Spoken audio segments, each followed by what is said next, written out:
बिस्मिल्लाहिर्रहमानिर्रहीम। अस्सलाम वालेकुम डियर पेरेंट्स, कैसे हैं आप? उम्मीद करती हूँ बिल्कुल खैरियत से होंगे।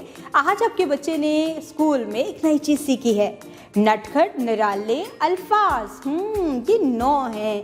आपने बच्चों की डायरी चेक करनी है, बच्चों को देखना है कि उन्हें क्लास में क्या काम मिला है। वैसे उन्होंने क्लास में बहुत सारी नई एक्टिविटीज़ की हैं जिसमें बच्चों ने नटखट निराले 9 हरूफ की पहचान की है, उनको किस तरह से दोस्ती करते हैं, किस तरह से है, और नए अल्फाज कैसे बनाते हैं, और कैसे ऐसे अल्फाज हैं जिनके साथ वो दोस्ती बिल्कुल भी नहीं करते, और नए अल्फाज वो किस तरह से बनाते हैं। बच्चे हरूफ तहजी को जोड़ के तोड़ भी करना जानते हैं और जोड़ का तोड़ करना भी जानते हैं। उनको जो टीम इंटरनेशनल की वर्कबुक से होमवर्क मिला है, अपनी अंडर ऑब्जर्वेशन उनको होमवर्क कंप्लीट करवाएं और उनको बताएं कि उन्हें फॉर्मेशन के अकॉर्डिंग लिखना कितना ज़रूरी है।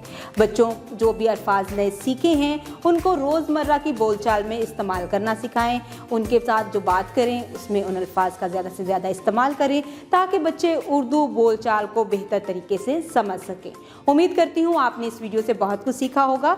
मज़ीद सीखने और जानने के लिए हमारे साथ रहिएगा। मिलते हैं अगली वीडियो में, तब तक के लिए खुदा हाफिज़।